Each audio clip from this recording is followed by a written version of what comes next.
부엌불을 켜자 갈색 서류 봉투가 식탁 위에 놓여 있었다. 나는 그 봉투를 바라보았다. 그 안에 내 인생이 뒤집힐 무언가가 들어있다는 걸 이미 알고 있었다. 그날 민호가 말했다. 엄마, 이 집 제 이름으로 해야 해요. 그 말이 내 귀를 찢었다. 그리고 그날 밤 나는 내 통장에서 빠져나간 돈을 보았다. 내 허락 없이 내 이름으로 내 아들에게. 나는 그동안 모른 척하고 있었다. 아니, 지켜보고 있었다. 그날 나는 결심했다. 이제는 내가 나를 지킨다. 그리고 나는 회색 파일을 열었다. 남편이 남긴 마지막 말과 함께 귀한 시간 내주셔서 고맙습니다. 구독, 좋아요 부탁드리며 사연 시작하겠습니다. 그날 아침도 나는 찬장을 정리하고 있었다. 40해 넘게 해온 일이다. 손이 기억하는 대로 움직였다. 접시를 닦고 컵을 세우고 오래된 양푼을 제자리에 놓았다. 겨울 햇빛이 부엌 바닥에 얇게 깔렸다. 찬바람이 문틈을 비집고 들어와 녹슨 냄비를 건드렸다. 낮은 울림, 종소리 같기도 하고 경고음 같기도 했다. 평범한 하루였다. 아니, 평범해야 했다. 그런데 이상했다. 바람 속에 뭔가 섞여 있었다. 설명할 수 없는 기운. 누군가 내 이름을 부르는 것 같았다. 아주 멀리서, 아주 낮게. 나는 손을 멈췄다. 문을 두드리는 소리. 익숙한 박자였다. 3번. 짧게, 가볍게. 어릴 때부터 민호가 두드리던 방식 그대로였다. 엄마, 나야. 민호. 평일 오전이었다. 회사에 있어야 할 시간이었다. 나는 앞치마에 젖은 손을 훔치며 현관으로 걸어갔다. 발걸음이 이상하게 무거웠다. 왜인지 모르겠다. 그냥 무거웠다. 문을 열었다. 민호가 서 있었다. 웃고 있었다. 하지만 그건 웃음이 아니었다. 입술만 움직이고 눈은 죽어있는 그런 표정이었다. 예전 같았으면 현관문이 열리기도 전에 엄마 하고 소리쳤을 것이다. 신발도 제대로 안 벗고 뛰어들어왔을 것이다. 냉장고부터 열었을 것이다. 오늘은 달랐다. 그의 손에 갈색 봉투가 들려 있었다. 두툼했다. 봉인 부분이 새 것처럼 빳빳했다. 손가락 마디가 하얗게 질려 있었다. 너무 세게 쥐고 있었던 것이다. 왜 이렇게 일찍 왔어? 내 목소리가 떨렸다. 스스로도 놀랐다. 무슨 일 있어? 민호는 대답하지 않았다. 대신 신발을 벗고 안으로 들어왔다. 거실 의자를 끌어당겼다. 의자 다리가 바닥을 긁었다. 그 소리가 유난히 컸다. 마치 누군가 칠판을 긁는 것 같았다. 나는 민호 얼굴을 바라보았다. 눈가가 어두웠다. 잠을 못 잔 것 같았다. 아니, 그보다 더했다. 뭔가를 결심한 사람의 얼굴이었다. 돌이킬 수 없는 무언가를 앞에 둔 사람의 표정. 그 순간 기억이 스쳤다. 26해 전. 새벽 2시. 나는 봉제 공장에서 막 퇴근한 참이었다. 손가락 끝이 바늘에 찔려 피가 맺혀 있었다. 온몸이 기름 냄새에 절어 있었다. 골목을 돌아 집 앞에 섰을 때 불이 꺼진 창문 너머로 작은 그림자가 보였다. 민호였다. 5살배기가 혼자 깨어 나를 기다리고 있었다. 내가 문을 열자마자 그 아이가 달려왔다. 맨발이었다. 잠옷 바지가 한쪽만 걷혀 있었다. 엄마 하고 외치며 내 허리를 껴안았다. 작은 손이 내 등을 꼭 잡았다. 따뜻했다. 세상 모든 온기가 그 손에 담겨 있는 것 같았다. 엄마 왜 이렇게 늦어? 나 무서웠어. 나는 그 아이를 안아 올렸다. 기름 냄새가 벨까봐 걱정됐지만 민호는 개의치 않았다. 내 목에 얼굴을 파묻고 코를 비볐다. 그리고 말했다. 엄마 냄새 좋아. 그게 민호였다. 내가 아는 민호였다. 지금 눈앞의 남자는 누구인가? 엄마. 민호가 봉투를 테이블 위로 밀었다. 갈색 종이가 나무 표면을 스치는 소리가 났다. 건조하고 날카로운 소리. 이거 뭔데? 진명의 건이에요. 그 말은 너무 차분했다. 연습한 것 같았다. 거울 앞에서 10번쯤 되뇌인 것 같았다. 지금 뭐라고 했어? 미루지 말고 지금 정리해야 해요. 민호가 눈을 들었다. 그 눈빛. 나는 그 눈빛을 알아볼 수 없었다. 31살 동안 바라봐 온 눈이었다. 기저귀를 갈아주며 밥을 먹이며 학교에 보내며 대학 합격 소식을 들으며 결혼식장에서 손을 잡으며 수천 번 마주친 눈이었다. 그런데 지금 그 눈이 낯설었다.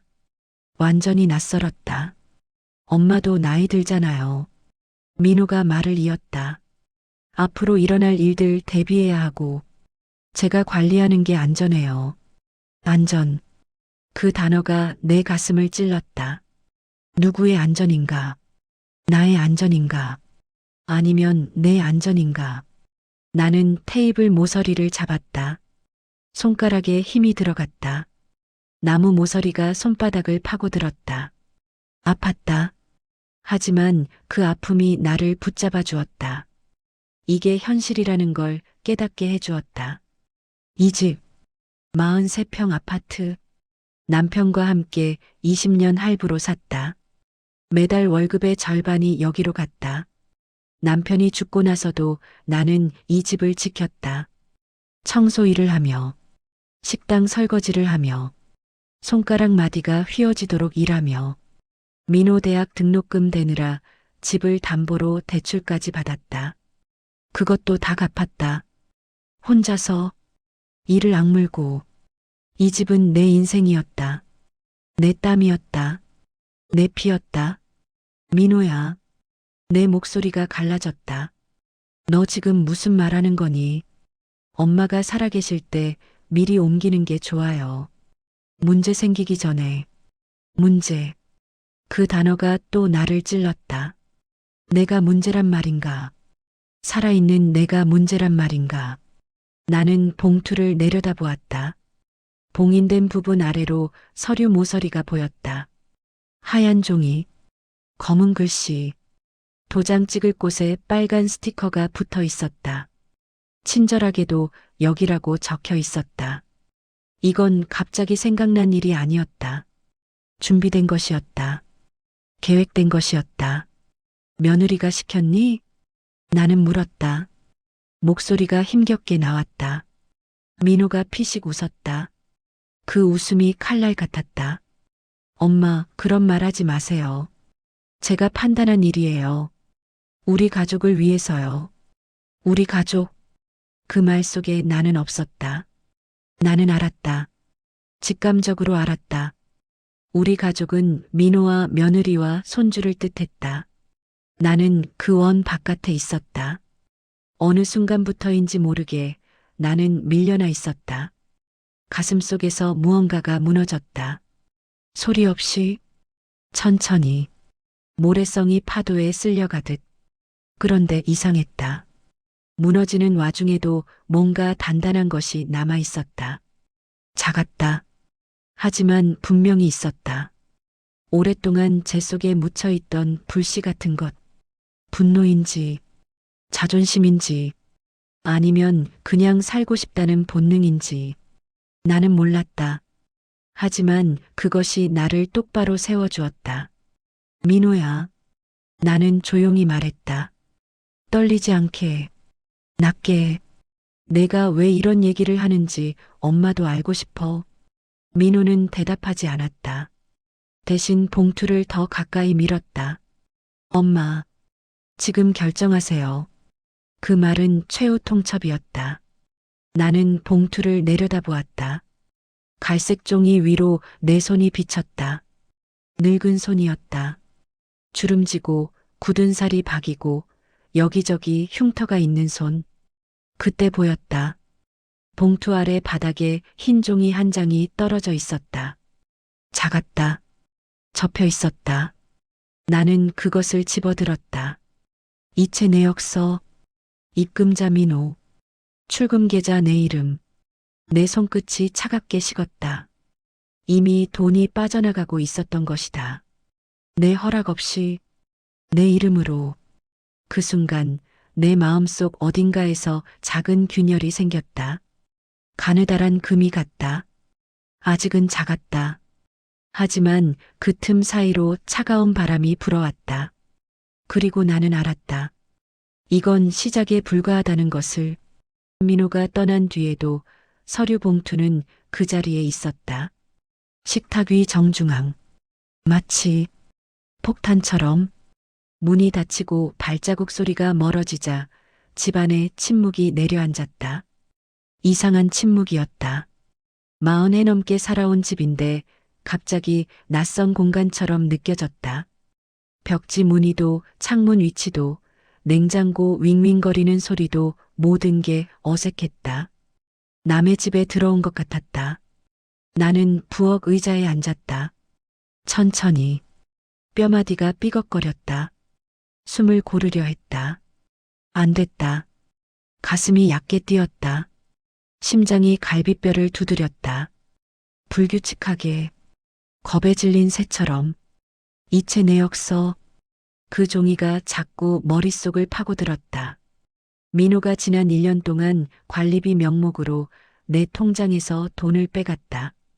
매달 조용히 내가 모르게, 아니 내가 모르는 척하는 동안 얼마나 됐을까 계산해 보려 했다. 머리가 안 돌아갔다. 숫자가 뒤섞였다. 하지만 한 가지는 분명했다. 이건 실수가 아니었다. 계획이었다. 대체. 내 입에서 말이 새어나왔다. 왜 이렇게 된 거니? 아무도 대답하지 않았다. 식탁 위 오래된 시계만 찰컥 소리를 냈다. 분침이 한 칸 넘어갔다. 그 소리가 유난히 차갑게 들렸다. 마치 심판의 망치 같았다. 오후 3시. 전화벨이 울렸다. 화면에 뜬 이름. 며느리. 나는 잠시 망설였다.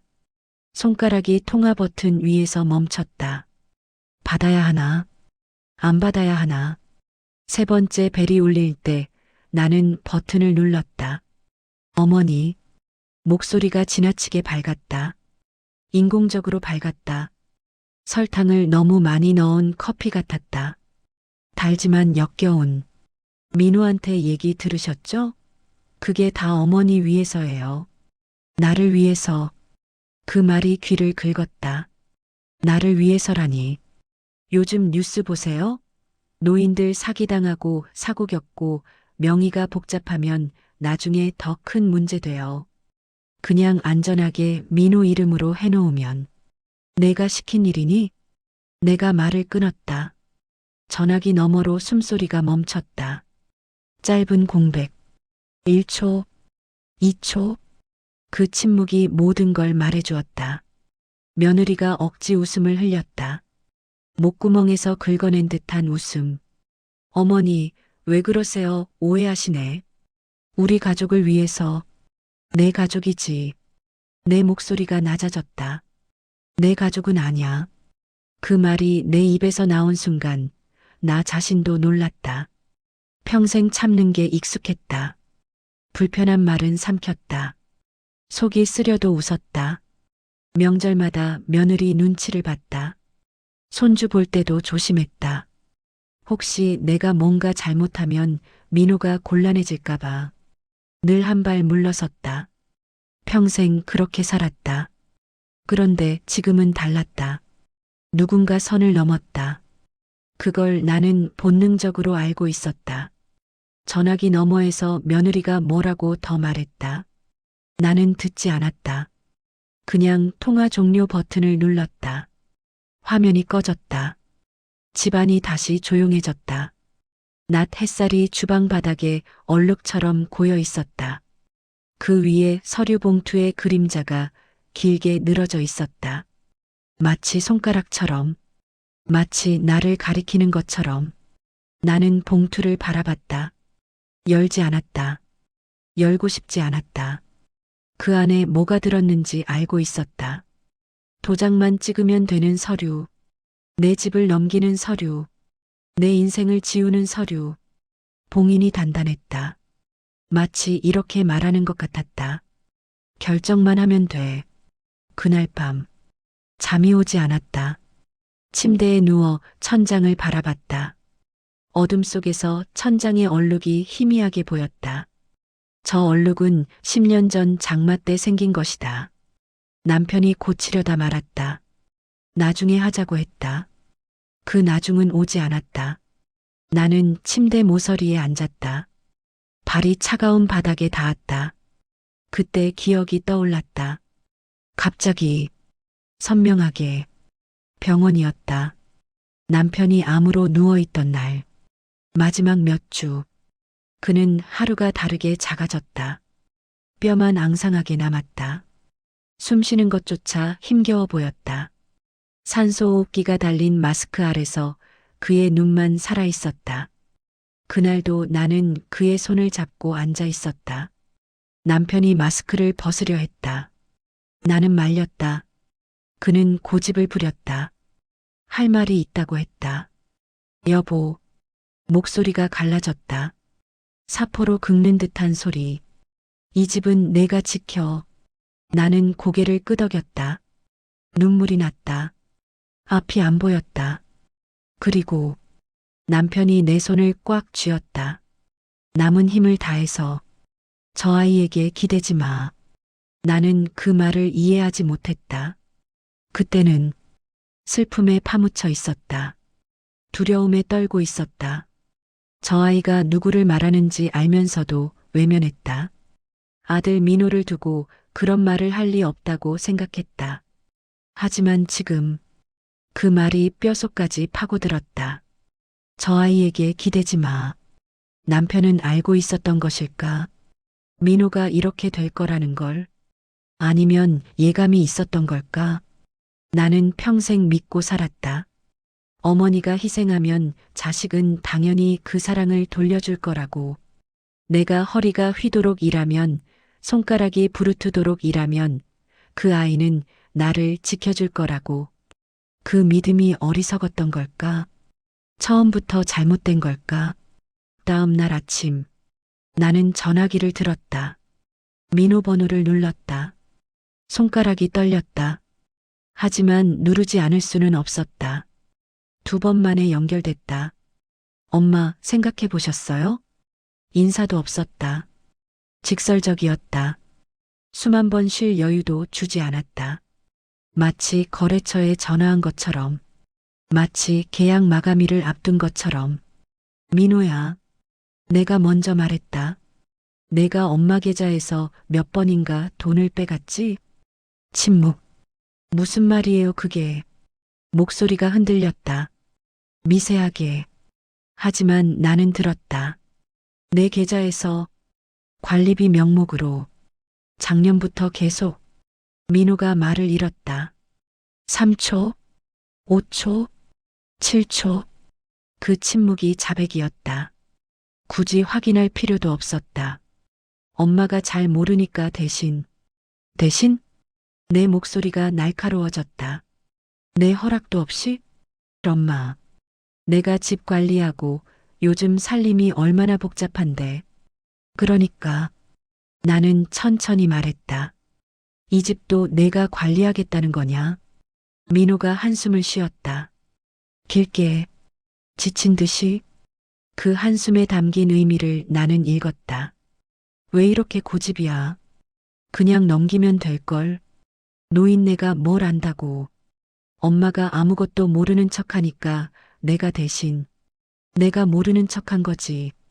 내가 말을 끊었다. 모른 게 아니야. 정적? 길고 차갑고 무거운 정적. 전화기 너머에서 민호의 숨소리만 들렸다. 거칠었다. 당황한 것 같았다. 아니, 화가 난 것 같았다. 자기 계획이 틀어진 것에 대한 분노. 민호가 전화를 끊었다. 툭. 짧은 신호음, 그리고 침묵. 나는 전화기를 내려놓았다. 손이 떨렸다. 하지만 이상하게도 마음은 고요했다. 아까보다 더 고요했다.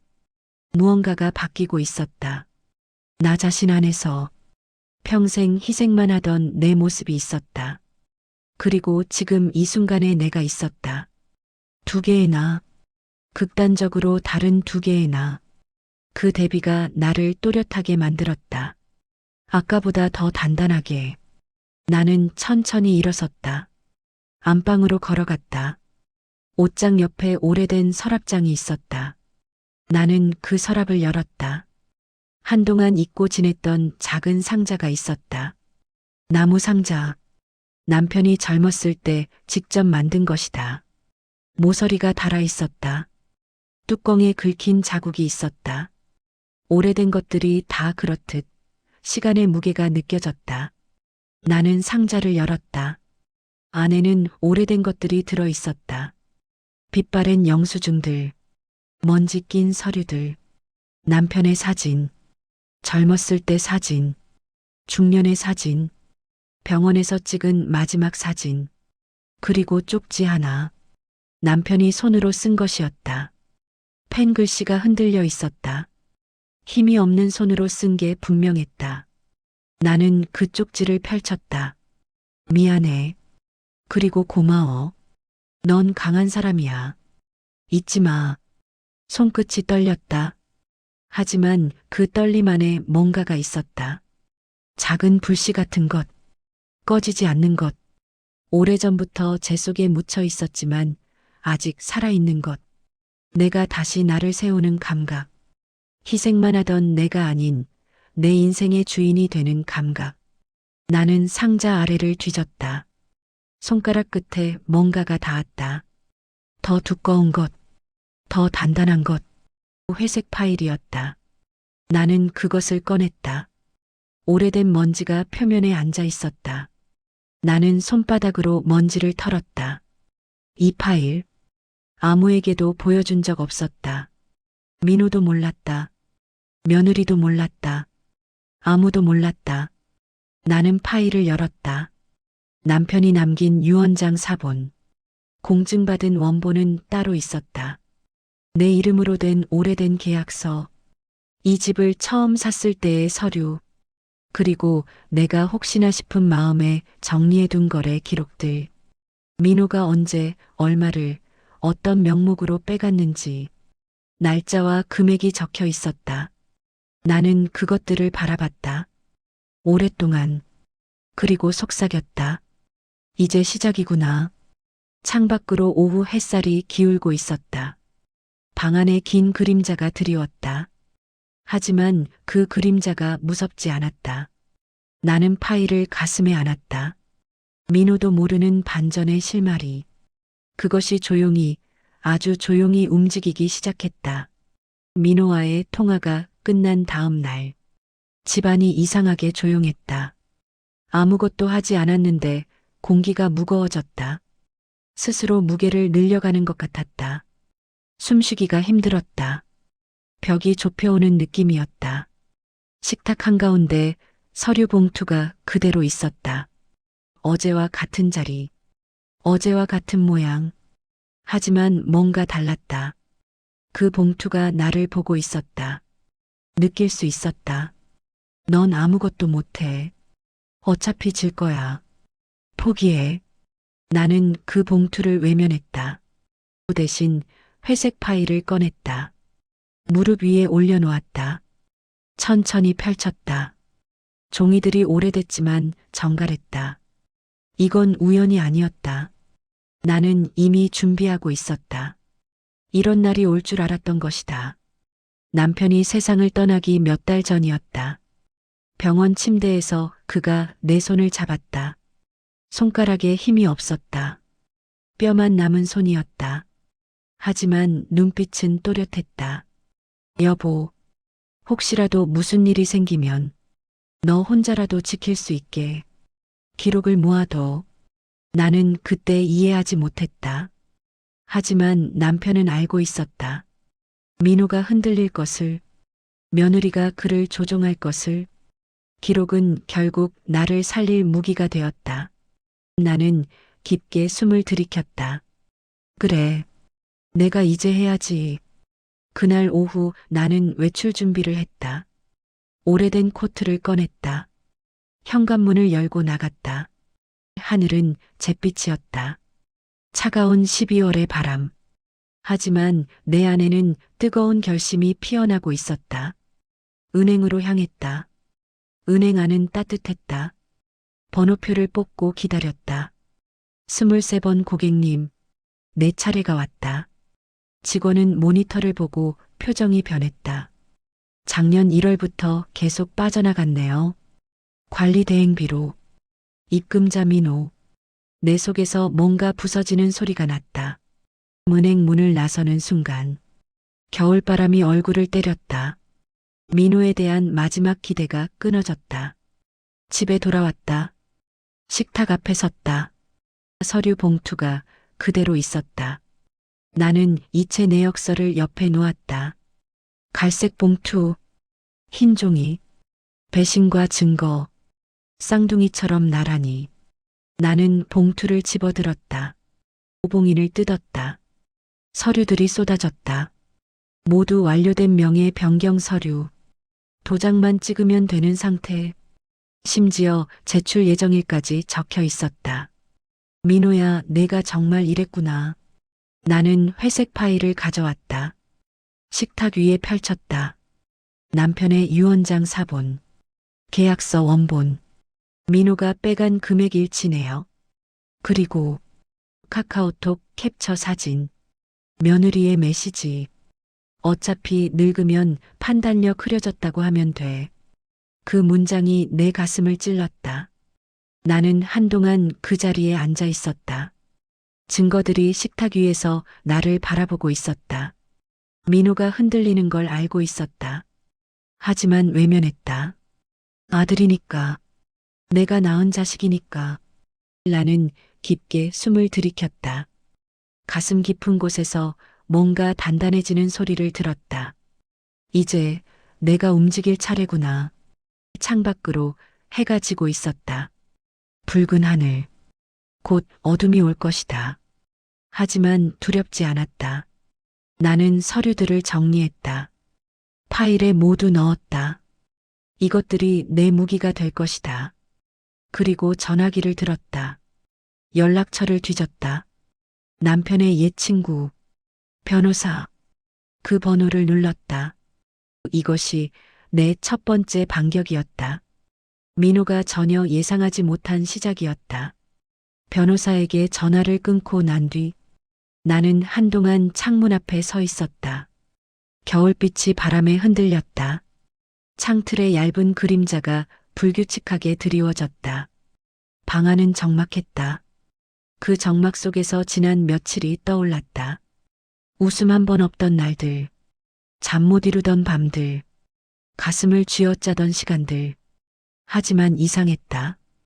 더 이상 흔들리지 않았다. 오히려 마음 한가운데가 똑바로 서는 느낌이었다. 척추에 강철이 들어간 것 같았다. 무릎이 단단해진 것 같았다. 손끝에 잡힌 회색 파일. 이건 더 이상 불안의 상자가 아니었다. 내가 지켜야 할 마지막 무기였다. 오후 2시 초인종이 울렸다. 나는 알고 있었다. 누가 왔는지, 왜 왔는지. 현관문을 열었다. 민호와 며느리가 서 있었다. 며느리의 표정은 지나치게 당당했다. 턱이 올라가 있었다. 눈빛이 날카로웠다. 마치 이미 이긴 싸움에 온 것 같았다. 민호는 달랐다. 아침보다 더 경직되어 있었다. 눈가가 어두웠다. 입술이 바짝 말라 있었다. 민호가 들어오자마자 한숨을 내쉬었다. 신발도 제대로 벗지 않은 채 그 한숨에는 짜증이 섞여 있었다. 내가 왜 이런 일까지 해야 하나? 그런 짜증? 엄마, 얘기 좀 합시다. 나는 대답하지 않았다. 그냥 거실로 걸어갔다. 두 사람이 따라왔다. 앉아. 내 목소리가 단단했다. 나도 놀랐다. 이렇게 단단한 목소리가 나올 줄 몰랐다. 며느리가 눈을 동그랗게 떴다. 나를 올려다봤다. 내 말투에 압박을 느낀 것 같았다. 예상과 다르다는 표정이었다. 민호가 의자에 앉았다. 앉자마자 말했다. 엄마, 오늘은 확실히 해요. 진명에 이번 주 안에 정리해야 합니다. 정리해야 한다는 건 나는 천천히 말했다. 내 생각이지. 내 생각은 아니야. 민호의 눈이 가늘어졌다. 엄마, 왜 이렇게 고집을 부려요? 그 말, 그건 더 이상 아들의 말이 아니었다. 책임을 떠넘기려는 사람의 말이었다. 설득이 아니라 밀어붙이려는 사람의 말이었다. 며느리가 끼어들었다. 어머니, 저희도 이제 애 키우고 살림하려면 안정돼야 하잖아요. 이 집은 어머니도 혼자 사시니까. 나는 손을 들었다. 그만. 며느리의 입이 멈췄다. 순간 경직됐다. 그 표정. 예상 밖이라는 당황. 이 노인네가 이렇게 나올 줄 몰랐다는 표정. 나는 천천히 회색 파일을 꺼냈다. 식탁 위에 올려놓았다. 민호의 시선이 그 파일에 꽂혔다. 눈동자가 흔들렸다. 그게 뭐예요? 나는 대답 대신 파일을 열었다. 차례대로 문서를 꺼냈다. 첫 번째, 남편의 유언장 사본. 두 번째, 지난 1년간 민호가 내 통장에서 빼간 이체 내역 일람표. 세 번째, 민호와 며느리가 주고받은 메시지 캡처. 네 번째, 내 명의로 되어 있는 실제 계약서 원본. 문서들이 식탁 위에 펼쳐졌다. 하나씩, 차례대로, 천천히. 민호의 얼굴이 하얗게 질려갔다. 마치 뼈가 부러지는 소리가 들리는 것 같았다. 그의 마음속 어딘가에서 무언가가 빠르게 무너지는 기척. 이건 민호의 목소리가 흔들렸다. 내가 빼간 돈들. 나는 조용히 말했다.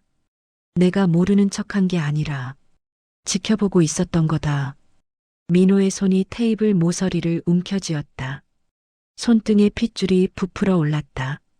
며느리가 급히 끼어들었다. 어머니, 그건 우리 오해하시는. 오해? 나는 그녀를 바라봤다. 조용히, 천천히. 이건 내가 민호에게 보낸 메시지다. 나는 캡처 사진을 가리켰다. 오늘 얘기해. 안 되면 강하게 밀어붙여. 맞지? 며느리의 얼굴이 하얗게 질렸다. 입술이 굳었다. 떨림이 보였다. 어머니, 그건 그냥 말이. 말로도 죄가 된다. 나는 짧게 끊었다. 그리고 이 집은. 나는 숨을 한 번 쉬었다. 내 아버지가 나에게 지켜라 하고 남긴 마지막 말이다. 방 안의 공기가 무겁게 내려앉았다. 민호가 떨리는 목소리로 중얼거렸다. 엄마, 그걸 왜 지금까지 숨겼어요? 숨긴 게 아니다. 나는 그의 눈을 똑바로 보며 말했다. 내가 어디까지 가는지 보고 싶었다. 그 말이 떨어지자 민호의 어깨가 움츠러들었다. 마치 맞은 것처럼, 보이지 않는 주먹에 맞은 것처럼. 엄마, 나는 그냥, 너는 그냥이란 말을 너무 쉽게 써. 나는 조용히 말했다. 그냥 빼갔고, 그냥 요구했고, 그냥 엄마니까 받아줄 거라 생각했지. 민호는 더 이상 말을 잇지 못했다. 시선이 바닥에 떨어졌다. 어깨가 떨렸다. 며느리는 입술을 깨물며 뒤로 물러났다. 한 발, 또 한 발, 마치 도망치듯. 내 손은 더 이상 떨리지 않았다. 오히려 단단하게 마음을 쥐고 있었다. 평생 처음 느끼는 감각이었다. 내가 나를 지키는 감각. 나는 파일에서 마지막 한 장을 꺼냈다. 남편이 손으로 적어준 메모. 종이가 낡아 있었다. 모서리가 닳아 있었다. 하지만 글씨는 또렷했다. 너는 평생 희생만 했다. 이 집은 내 것이다. 누구에게도 넘기지 마라. 나는 그 메모를 식탁 위에 놓았다. 이게 목소리가 갈라졌다. 하지만 멈추지 않았다. 너희 아버지의 마지막 말이다. 민호가 그 메모를 바라봤다. 오랫동안 글씨 하나하나를 읽는 것 같았다. 아버지의 필체를, 아버지의 마음을, 그리고 무너졌다. 의자에 힘없이 기대었다. 어깨가 떨렸다. 고개가 숙여졌다. 오래 숨겨왔던 것들이 터져 나오는 것 같았다. 부끄러움, 죄책감, 후회, 엄마 미안해. 그 목소리는 작았다. 하지만 거짓이 아니었다. 진짜였다. 너도 힘들었겠지. 나는 천천히 말했다. 하지만 나한테 이러면 안 됐다. 민호는 아무 말도 하지 못했다. 그저 고개를 숙인 채 어깨를 떨고 있었다. 어린아이처럼, 길을 잃은 아이처럼. 며느리는 조용히 뒤에 서 있었다. 입술을 깨물고, 눈을 피하고, 방 안의 긴장감이 천천히 무너졌다. 대신 묵직한 침묵이 내려앉았다. 무겁지만 깨끗한 침묵. 폭풍이 지나간 뒤에 고요 같은. 나는 깊게 숨을 들이켰다.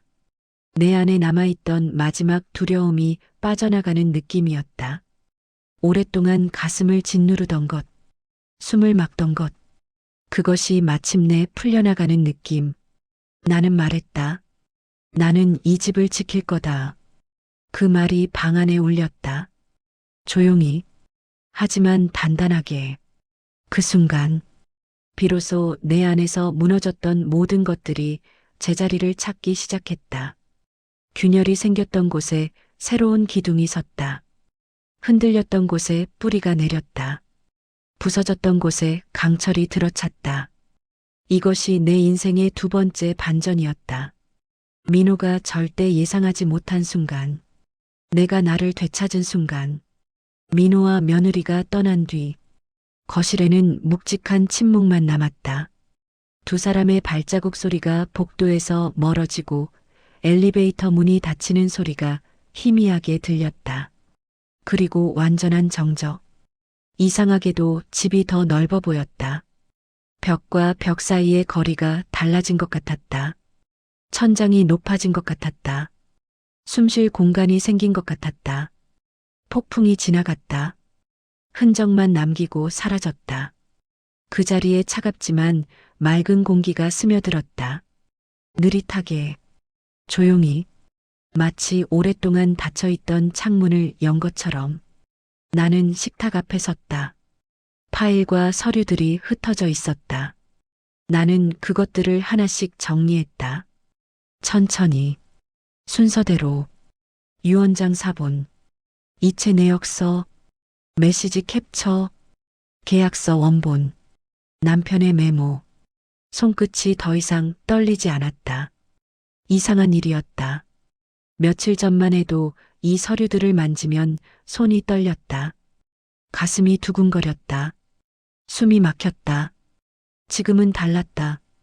분노도 아니었다. 승리감도 아니었다. 다만 묵직한 안도감이 밀려왔다. 끝났구나.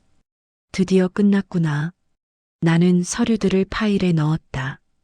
파일을 서랍 깊숙한 곳에 밀어 넣었다. 서랍을 닫았다. 철컥. 그 소리가 마침표 같았다. 침대에 앉았다. 오래 묵혀있던 피로가 서서히 풀려나기 시작했다. 어깨가 내려갔다. 등이 펴졌다. 턱에 힘이 풀렸다. 몇 년 동안 움켜쥐고 있던 것들이 하나씩 놓아지는 느낌이었다. 나는 남편의 메모를 다시 펼쳤다. 너는 평생 희생만 했다. 이 집은 내 것이다. 누구에게도 넘기지 마라. 창문 사이로 오후 햇빛이 들어왔다. 그 순간 가슴 깊은 곳에서 무언가가 올라왔다. 억울함이 아니었다. 상처도 아니었다. 외로움도 아니었다. 이제야 나를 지키는 길을 찾았다. 그런 감각이었다. 나는 혼잣말처럼 중얼거렸다. 여보, 나 잘했지. 아무도 대답하지 않았다. 하지만 괜찮았다. 남편은 이미 알고 있을 것이다. 어딘가에서 나를 바라보고 있을 것이다. 며칠 뒤 나는 변호사 사무실을 찾아갔다. 혼자였다. 버스를 타고 지하철을 갈아타고 낯선 건물 앞에 섰다. 두렵지 않았다. 사무실은 작았지만 깔끔했다. 변호사는 남편의 옛 친구였다. 머리가 희끗했다. 주름이 깊었다. 하지만 눈빛은 따뜻했다. 나는 파일을 건넸다. 변호사가 문서들을 훑어봤다. 한 장씩 꼼꼼히. 그리고 고개를 끄덕였다. 집으로 돌아왔다. 현관문을 열고 들어서는데 전화기에 메시지가 와 있었다. 손주였다. 할머니, 언제 집에 가도 돼요? 저번에 할머니 울었잖아. 나 걱정됐어. 그 문장을 읽는 순간 눈물이 불쑥 고여올 뻔했다. 목구멍이 뜨거워졌다. 코끝이 시큰해졌다. 하지만 울지 않았다. 지금은 울음보다 따뜻함이 먼저였다. 나는 답장을 보냈다. 할머니는 괜찮아. 우리 손주 언제든 와도 돼.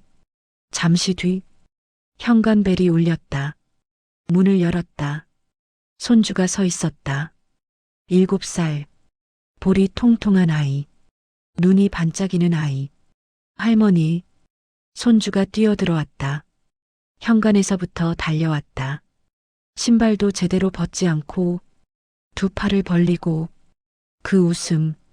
지난 며칠 동안 내 마음을 눌렀던 모든 어둠을 한순간에 밀어냈다. 나는 손주를 꼭 안았다. 할머니, 울었어? 손주가 내 얼굴을 올려다보며 물었다. 아니야. 이제 하나도 안 울어. 손주가 내 손을 잡았다. 작은 손가락이 내 손등을 만졌다. 할머니 손 따뜻해졌네. 그 말이 어찌나 사무치던지. 내 안에 오래전 남편의 말과 손주의 목소리가 조용히 포개졌다. 저녁 무렵 손주가 잠든 뒤 전화기에 메시지가 하나 더 왔다. 민호였다. 엄마 죄송해요. 시간이 좀 필요해서 다시 얘기하고 싶어요. 나는 그 메시지를 한참 바라봤다. 분노가 없었다. 미움도 없었다. 원망도 없었다. 그저 깨달음만 남았다. 이제 서로 제대로 이야기할 시기구나. 나는 짧게 답했다. 그래. 시간 있으면 와라. 그뿐이었다. 밤이 됐다. 집안은 조용했다. 하지만 차갑지 않았다. 따뜻한 기운이 가득했다. 손주의 숨소리가 작은 방에서 들려왔다. 규칙적으로, 평화롭게. 나는 서랍을 열었다. 회색 파일을 꺼내지는 않았다. 그냥 확인만 했다. 거기 있는지, 여전히 그 자리에 있는지. 있었다. 남편의 흔적, 내가 모은 진실, 앞으로 나를 지켜줄 모든 것들. 서랍을 닫으며 조용히 속삭였다. 여기까지 오느라 고생했다. 잘했다. 그 말은 남에게 하는 말이 아니었다. 오로지 나 자신에게. 평생 처음 내뱉는 위로. 나는 불을 껐다. 방으로 들어갔다.